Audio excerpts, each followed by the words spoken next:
त्रिदलं त्रिगुणाकारं त्रिनेत्रं च त्रियायुधं त्रिजन्म पापसंहारम् एकबिल्वं शिवार्पणम् त्रिशाखैः बिल्वपत्रैश्च अच्छिद्रैः कोमलैः शुभैः तव पूजां करिष्यामि एकबिल्वं शिवार्पणम् कोटिकन्या महादानं तिलपर्वतकोटयः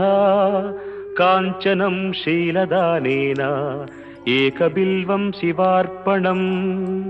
काशीक्षेत्रनिवासं च कालभैरवदर्शनं प्रयागे माधवं दृष्ट्वा एकबिल्वं शिवार्पणम् इन्दुवारे व्रतं स्थित्वा निराहारो महेश्वर नक्तं हौष्यामि देवेश एकबिल्वं शिवार्पणम्।